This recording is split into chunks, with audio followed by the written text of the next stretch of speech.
What's up? It is Ronnie G. How y'all doing?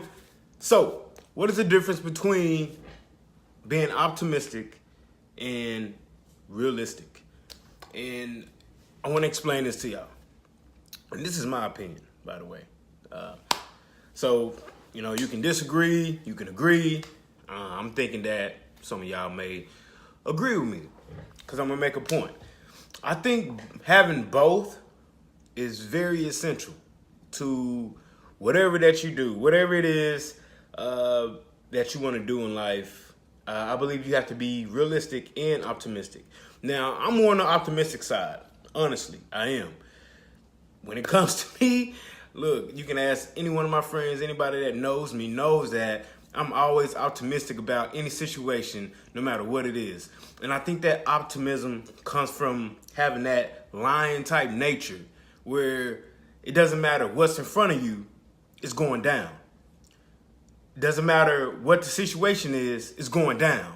Point blank, period, it's going down. But I believe that people can be over optimistic. And I don't want to say that in a negative sense. I think that people can, when I mean over optimistic, that's when you become naive to realistic situations. And I think being a realist at the same time and having that balance of being optimistic and a realist, I believe you find that balance, man, you're going to be in a very good place. At least that's what I've learned for myself. Not being naive to situations. And I can give an example. So if there's a deadline by Sunday and I'm being optimistic and I'm saying, look, I can make that deadline, but let's just say the requirements for this deadline is that I grow 2 inches. You see? Like, I'm not growing anymore.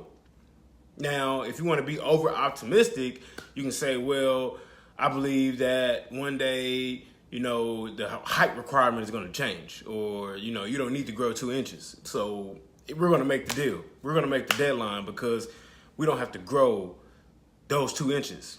Now, that may be a dumb analogy or a dumb situation, but that's what I mean. It sounds stupid.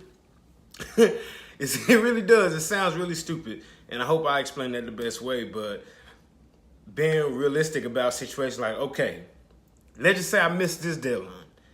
I can possibly grow 2 inches next year, and I can keep at it. Now you have a balance of being optimistic and being realistic about the situation and not having those unrealistic expectations. And I should have just used this example. And I hope I ain't going to cut it out. I'm going to keep talking. So it's like saying, oh, I'm going to be a millionaire by next year. And you're optimistic about that. How?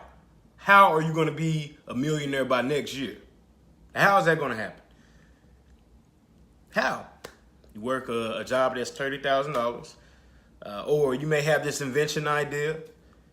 You're setting a bar to oppress yourself, because what if it comes next year and you're not a millionaire?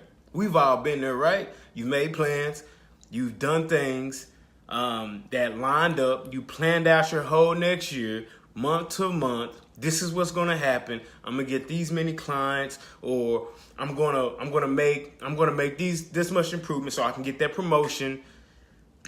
It's not going to happen. And that's me being realistic. But being optimistic is saying I will become a millionaire one day. One day. It's going to happen. If I stay on course, if I have a plan of action, I will be.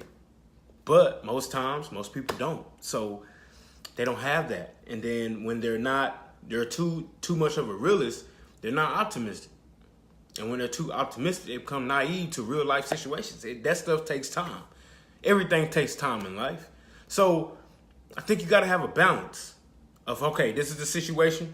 It may take me 5-10 years to become a millionaire, but I'm still going to be optimistic that I can make that within 5-10 years. So I wanted to explain that. I think that being optimistic is great, and I'm being biased here because I'm very optimistic, but I'm also understanding the real life situation. Like, stuff just doesn't happen like that. And it takes time. And I think if you can practice patience, then that can kind of balance out your optimism, where you're overly excited about something. You have this drive in the beginning, but don't be to the point where you're over optimistic and something happens and it knocks it down because you didn't have real life expectations of hard work, patience, hard work and patience. Just saying. That's my 2 cents. Hey, I hope y'all like this video. If you do, share it.